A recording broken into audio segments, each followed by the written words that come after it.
النبي أولى بالمؤمنين من أنفسهم وأزواجه أمهاتهم وَأُولُو الْأَرْحَامِ بَعْضُهُمْ أَوْلَى بِبَعْضٍ فِي كِتَابِ اللَّهِ مِنَ الْمُؤْمِنِينَ وَالْمُهَاجِرِينَ إِلَّا أَن تَفْعَلُوا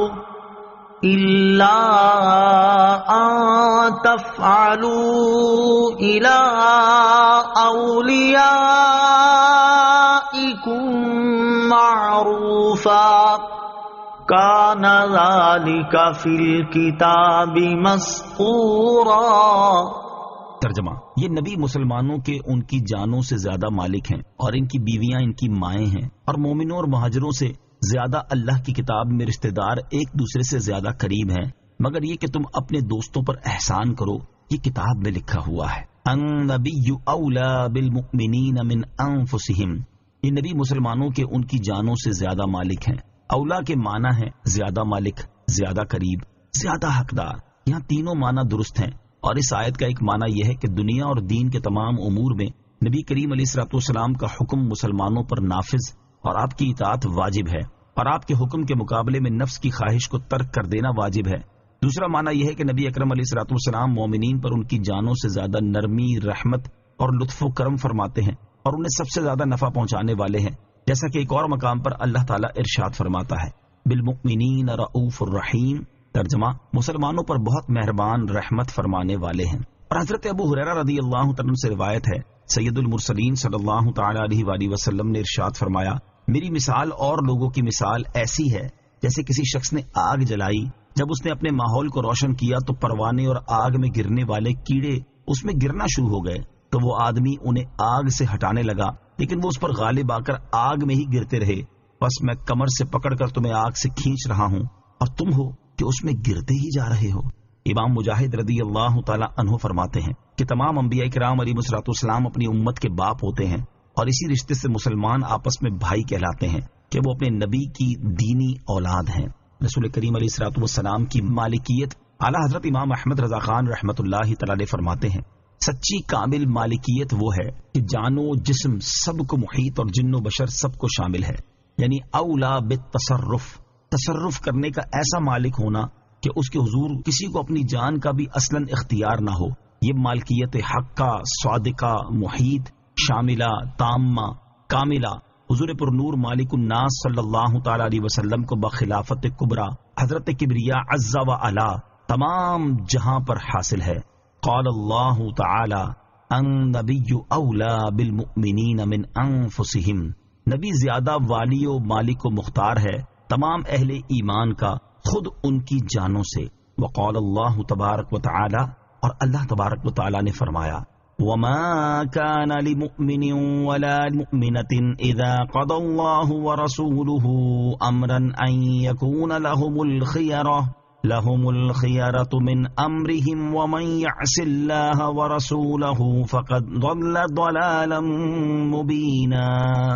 نہیں پہنچتا کسی مسلمان مرد نہ کسی مسلمان عورت کو جب حکم کر دیں اللہ اور اس کے رسول کسی بات کا انہیں کچھ اختیار رہے اپنی جانوں کا، اور جو حکم نہ مانے اللہ اور رسول کا تو وہ صریح گمراہ ہوا۔ رسول اللہ صلی اللہ تعالی علیہ وسلم فرماتے ہیں، انا اولا بالمؤمنین من انفسہم، میں زیادہ والی و مالک و مختار ہوں تمام اہل ایمان کا خود ان کی جانوں سے۔ تاجدار رسالت صلی اللہ تعالی علیہ وسلم ایمان والوں کے سب سے زیادہ قریبی ہیں۔ مسلمانوں پر جو حقوق ہیں انہیں ادا کرنے کے حوالے سے دوسرے مسلمانوں کے مقابلے میں رسول کریم علیہ الصلوۃ والسلام زیادہ قریب ہیں۔ چنانچہ بخاری شریف کی حدیث ہے، حضرت ابو ہریرہ رضی اللہ تعالیٰ عنہ سے روایت ہے، سید المرسلین صلی اللہ تعالیٰ علیہ وسلم نے ارشاد فرمایا، میں دنیا اور آخرت میں ہر مومن کا سب سے زیادہ قریبی ہوں۔ اگر تم چاہو تو یہ آیت پڑھ لو، النبی اولی بالمؤمنین من انفسہم، یہ نبی ایمان والوں سے ان کی جانوں کی نسبت زیادہ قریب ہے۔ تو جس مسلمان کا انتقال ہو جائے اور مال چھوڑے تو وہ اس کے عصبہ یعنی وارثوں کا ہے، اور جو قرض یا بال بچے چھوڑ جائے تو وہ میرے پاس آئیں کہ میں ان کا مددگار ہوں۔ حضرت ابو ہریرہ رضی اللہ تعالیٰ عنہ فرماتے ہیں، بخاری شریف کی حدیث، کہ نبی پاک علیہ الصلوۃ والسلام کے زمانے میں جب کسی مومن کا انتقال ہو جاتا تو اسے آپ علیہ الصلوۃ والسلام کی بارگاہ میں پیش کیا جاتا. حضور اقدس صلی اللہ تعالیٰ علیہ وسلم دریافت فرماتے کیا اس کے ذمے کوئی قرض ہے؟ اگر لوگ کہتے ہاں تو نبی کریم صلی اللہ تعالیٰ علیہ وآلہ وسلم دریافت فرماتے کیا اس نے مال چھوڑا ہے جو اس کا قرض ادا کرنے کے لیے کافی ہو؟ اگر لوگ بتاتے جی ہاں تو نبی اکرم علیہ الصلوۃ والسلام اس کی نماز جنازہ پڑھتے تھے. اور اگر لوگ یہ بتاتے کہ مال نہیں چھوڑا تو آپ صلی اللہ تعالیٰ علیہ وآلہ وسلم فرماتے تم اپنے ساتھی کی نماز جنازہ پڑھو. پھر جب اللہ تعالیٰ نے ہمیں فتوحات عطا فرمائی تو نبی کریم علیہ الصلوۃ والسلام نے ارشاد فرمایا میں مومنوں کے ان کی جانوں سے بھی زیادہ قریبی ہوں. جس نے قرض چھوڑا وہ میرے ذمے ہے اور جس نے مال چھوڑا وہ وارث کے لیے ہے. حضور اقدس صلی اللہ تعالیٰ علیہ وسلم کی اطاعت اپنے نفس کی اطاعت پر مقدم ہے. اس آیت سے معلوم ہوا کہ دین و دنیا کے تمام امور میں نفس کی اطاعت پر سرکار دو عالم صلی اللہ تعالیٰ علیہ وآلہ وسلم کی اطاعت مقدم ہے. کہ اگر کسی مسلمان کو حضور پر نور علیہ الصلوۃ والسلام کسی چیز کا حکم دیں اور اس کی خواہش کوئی اور کام کرنے کی ہو تو اس پر لازم ہے کہ اپنی خواہش کو پورا نہ کرے بلکہ نبی کریم صلی اللہ تعالیٰ علیہ وسلم نے جس چیز کا حکم دیا ہے اسے ہی کرے. یاد رہے کہ حضور پر نور علیہ الصلوۃ والسلام کی اطاعت اللہ تعالیٰ کی اطاعت ہے جیسا کہ ارشاد باری تعالیٰ ہے من یطع الرسول فقد اطاع اللہ ومن تولى فما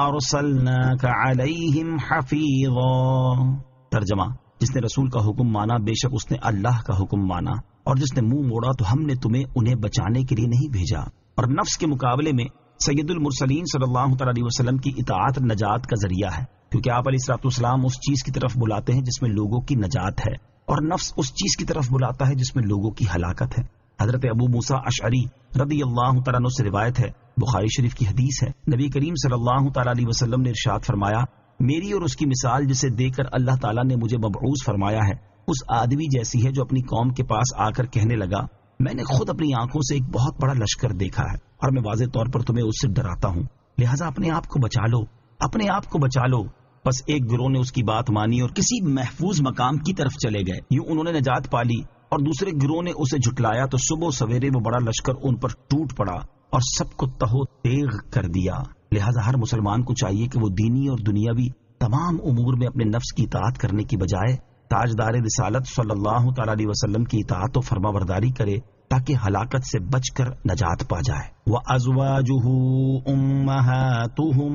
اور ان کی بیویاں ان کی مائیں ہیں. نبی کریم صلی اللہ تعالیٰ علیہ وسلم کی ازواج مطہرات کو مومنوں کی مائیں فرمایا گیا. لہذا امہات المومنین کا تعظیم و حرمت میں اور ان سے نکاح ہمیشہ کے لیے حرام ہونے میں وہی حکم ہے جو سگی ماں کا ہے جبکہ اس کے علاوہ دوسرے احکام میں جیسے وراثت اور پردہ وغیرہ ان کا وہی حکم ہے جو اجنبی عورتوں کا ہے یعنی ان سے پردہ بھی کیا جائے گا اور عام مسلمانوں کی وراثت میں وہ بطور ماں شریک نہ ہوں گی. نیز امہات المومنین کی بیٹیوں کو مومنین کی بہنیں اور ان کے بھائیوں اور بہنوں کو مومنین کے ماموں خالہ نہ کہا جائے گا. یہ حکم حضور پر نور علیہ الصلوۃ والسلام کی ان تمام ازواج مطہرات رضی اللہ تعالی عنہن کے لیے ہے جن سے حضور اقدس علیہ الصلوۃ والسلام نے نکاح فرمایا چاہے نبی پاک علیہ الصلوۃ والسلام سے پہلے ان کا انتقال ہوا ہو یا نبی پاک علیہ الصلوۃ والسلام کے بعد انہوں نے وفات پائی ہو. یہ سب کی سب امت کی مائیں ہیں اور ہر امتی کے لیے اس کی حقیقی ماں سے بڑھ کر لائق تعظیم و واجب الاحترام ہیں. وَأُولُو الْأَرْحَامِ بَعْضُهُمْ أَوْلَى بِبَعْضٍ اور رشتے والے ایک دوسرے سے زیادہ قریب ہیں. نبی کریم صلی اللہ تعالیٰ علیہ وسلم نے ہجرت کے بعد بعض مہاجرین کو بعض انصار کا بھائی بنا دیا تھا اور اس رشتے کی وجہ سے وہ ایک دوسرے کے وارث ہوا کرتے تھے. پھر یہ آیت نازل ہوئی اور فرما دیا گیا کہ میراث رشتہ داروں کا حق ہے اور انہی کو ملے گی. ایمان یا ہجرت کے رشتے سے جو میراث ملتی تھی وہ اب نہیں ملے گی. البتہ تم دوستوں پر اس طرح احسان کر سکتے ہو کہ ان میں سے جس کے لیے چاہو کچھ مال کی وصیت کر دو تو وہ وصیت مال کے تیسرے حصے کی مقدار وراثت پر مقدم کی جائے گی. اس سے معلوم ہوا کہ رشتہ دار ایک دوسرے کے وارث ہوتے ہیں. دینی برادری کے ذریعے کوئی اجنبی اب وارث نہیں ہو سکتا. وَإِذْ أَخَذْنَا مِنَ النَّبِيِّينَ مِيثَاقَهُمْ وَمِنكَ وَمِن نُوحٍ وَإِبْرَاهِيمَ وَمُوسَى وَعِيسَى ابْنِ مَرْيَمَ وَأَخَذْنَا مِنْهُم مِّيثَاقًا غَلِيظًا لِيَسْأَلَ الصَّادِقِينَ عَن صِدْقِهِمْ وَأَعَدَّ لِلْكَافِرِينَ عَذَابًا أَلِيمًا. ترجمہ اور اے محبوب یاد کرو جب ہم نے نبیوں سے ان کا عہد لیا اور تم سے اور نوح اور ابراہیم اور موسیٰ اور عیسیٰ بن مریم سے عہد لیا، اور ہم نے ان سب سے بڑا مضبوط عہد لیا تاکہ اللہ سچوں سے ان کے سچ کا سوال کرے، اور اس نے کافروں کے لیے دردناک عذاب تیار کر رکھا ہے۔ وَإِذْ أَخَذْنَا مِنَ النَّبِيِّينَ مِيثَاقَهُمْ، اور محبوب یاد کرو جب ہم نے نبیوں سے ان کا عہد لیا۔ اس آیت اور اس کے بعد والی آیت کا خلاصہ یہ ہے کہ اے حبیب صلی اللہ تعالیٰ علیہ وسلم، وہ وقت یاد کرو جب ہم نے انبیاء کرام علیہ الصلوۃ والسلام سے رسالت کی تبلیغ کرنے اور دین حق کی دعوت دینے کا عہد لیا، اور خصوصیت کے ساتھ آپ سے اور حضرت نوح، حضرت ابراہیم، حضرت موسیٰ اور حضرت عیسیٰ بن مریم علیہ الصلوۃ والسلام سے عہد لیا، اور ہم نے ان سب سے بڑا مضبوط عہد لیا تاکہ اللہ تعالیٰ قیامت کے دن سچوں سے ان کے سچ کا سوال کرے۔ ایک قول یہ ہے کہ سچوں سے مراد انبیاء کرام علیہ السلام ہیں، اور ان سے سچ کا سوال کرنے سے مراد یہ ہے کہ جو انہوں نے اپنی قوم سے فرمایا اور جس کی انہیں تبلیغ کی وہ دریافت فرمائے، یا اس کے یہ معنی ہے کہ انبیاء کرام علیہ السلام کو ان کی امتوں نے جو جواب دیے وہ دریافت فرمائے، اور اس سوال سے مقصود کفار کو ذلیل و رسوا کرنا ہے۔ دوسرا قول یہ ہے کہ سچوں سے مراد مومنین ہیں، اور سچ کا سوال کرنے سے مراد ان کی تصدیق کے بارے میں سوال کرنا ہے۔ حضور اقدس علیہ الصلوۃ والسلام کی افضلیت کا اظہار۔ اس آیت میں بالخصوص 5 انبیاء کرام علیہ الصلوۃ والسلام کا ذکر کرنے کی وجہ یہ ہے کہ یہ انبیاء اولو العزم رسولوں علیہ الصلوۃ والسلام میں سے تھے، اور یہاں نہایت اہم نقطہ یہ ہے کہ تمام انبیاء کرام علیہ الصلوۃ والسلام جن کا اس آیت میں ذکر ہوا ان کا تذکرہ اسی ترتیب سے ہوا جس ترتیب سے وہ دنیا میں تشریف لائے، لیکن حضور اقدس علیہ الصلوۃ والسلام کی تشریف آوری اگرچہ تمام نبیوں کے بعد ہوئی، لیکن اللہ تعالیٰ نے آپ کا ذکر دوسرے انبیاء کرام علیہ الصلوۃ والسلام سے پہلے کیا، اور یہ انداز تمام نبیوں پر حضور علیہ الصلوۃ والسلام کی افضلیت کے اظہار کے لیے تھا۔ یا ایھا الذین آمنوا اذکروا نعمت اللہ علیکم اذ جاءتکم جنود فأرسلنا علیہم ریحا جنود فأرسلنا عليهم ريحا وجنودا لم تروها وكان الله بما تعملون بصيرا۔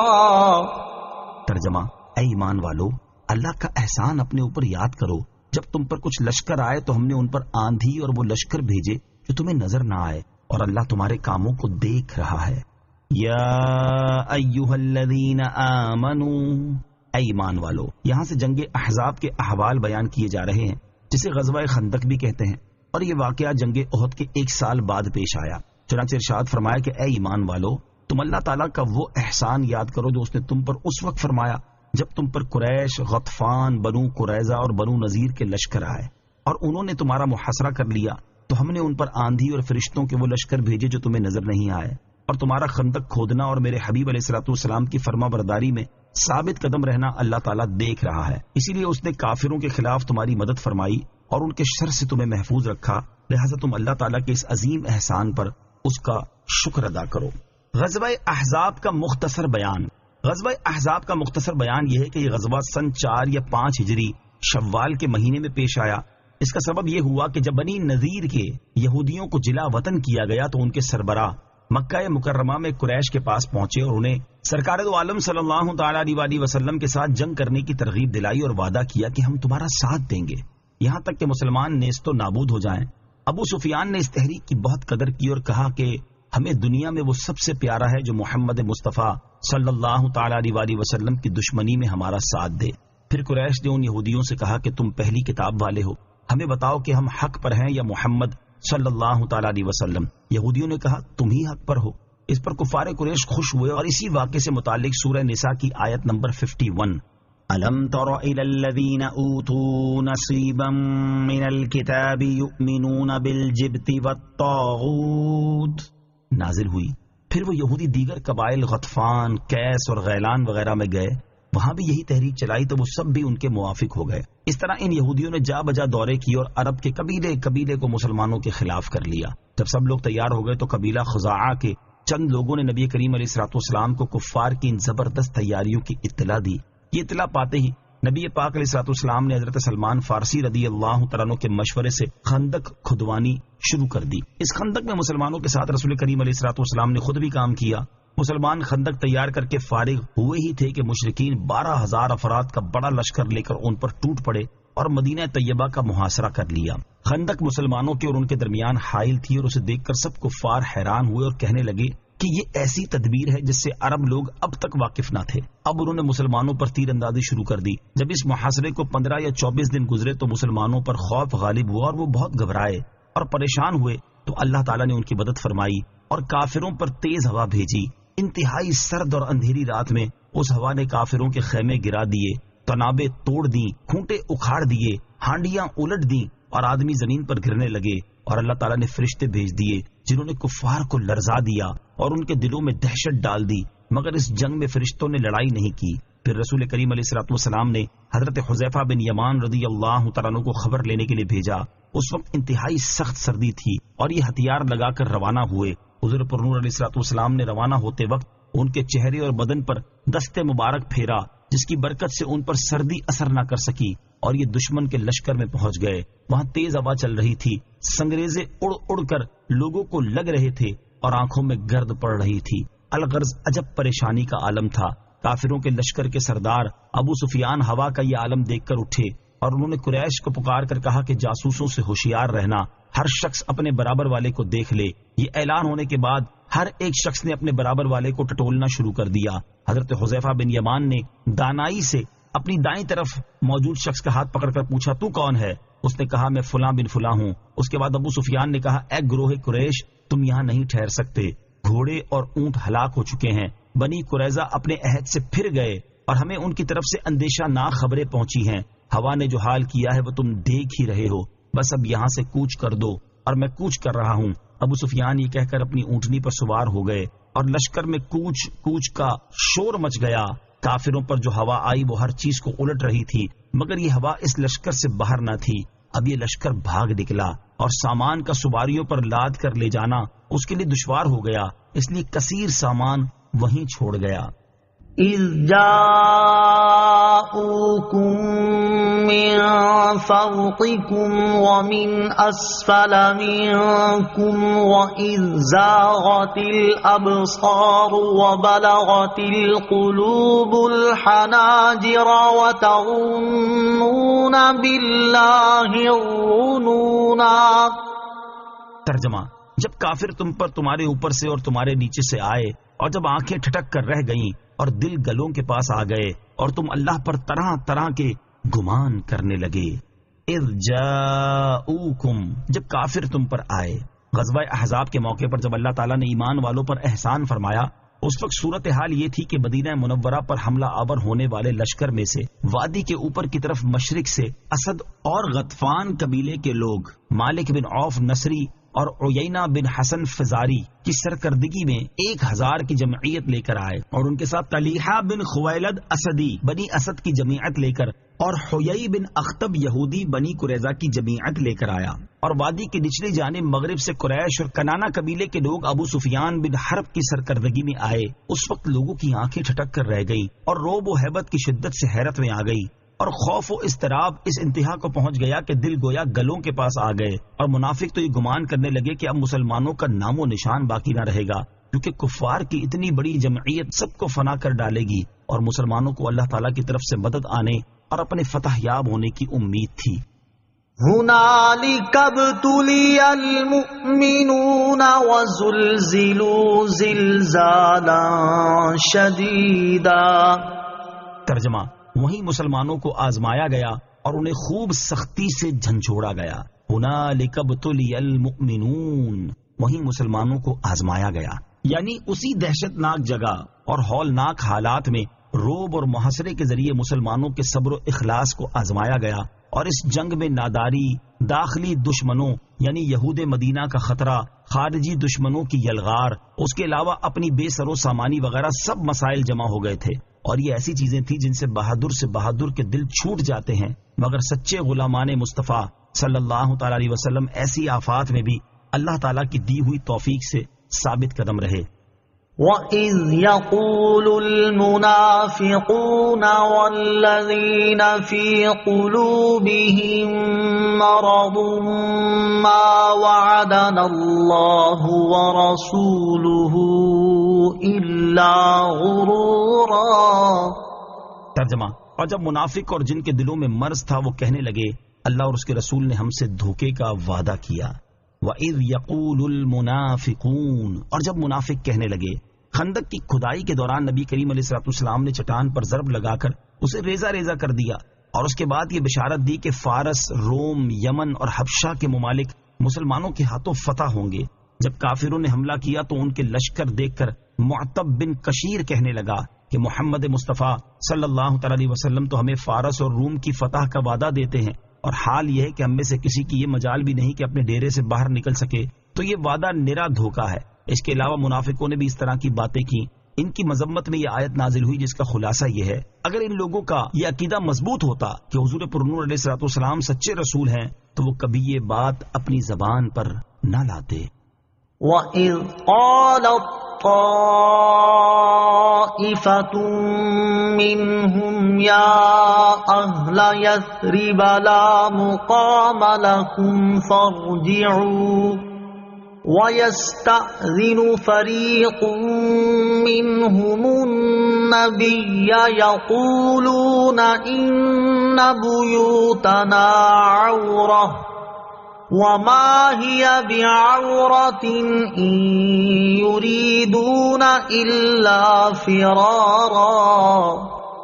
ترجمہ: اور جب ان میں سے ایک گروہ نے کہا اے مدینے والو، یہاں تمہارے ٹھہرنے کی جگہ نہیں تو تم واپس چلو، اور ان میں سے ایک گروہ نبی سے یہ کہتے ہوئے اجازت مانگ رہا تھا کہ بے شک ہمارے گھر بے حفاظت ہیں، حالانکہ وہ بے حفاظت نہ تھے، وہ تو صرف فرار ہونا چاہتے تھے۔ وَإِذْ قَالَتْ طَائِفَةٌ مِّنْهُمْ يَا أَهْلَ يَثْرِبَ،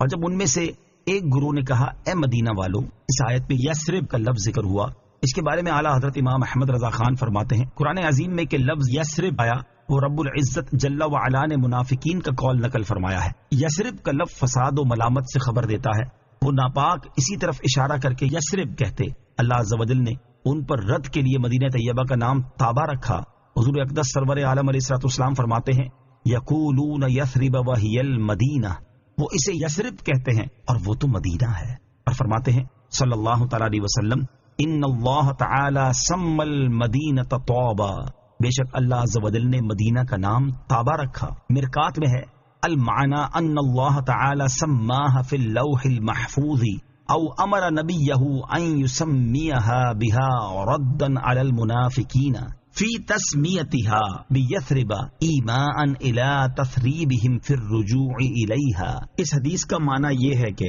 اللہ تعالیٰ نے لوح محفوظ میں مدینہ منورہ کا نام طابہ رکھا ہے، یا اللہ تعالیٰ نے منافقوں کا رد کرتے ہوئے اپنے حبیب علیہ السلام کو حکم فرمایا کہ وہ مدینہ پاک کا نام طابہ رکھیں، کیونکہ منافق مدینہ منورہ کا نام یثرب اس بات کی جانب اشارہ کرتے ہوئے رکھتے تھے کہ اس کی طرف لوٹنے میں ان کا نقصان ہے۔ اسی میں ہے قال النووی رحمہ اللہ تعالی قد حکی عن عیسی بن دینار ان من سماہ یثرب کتب علیہ خطیئۃ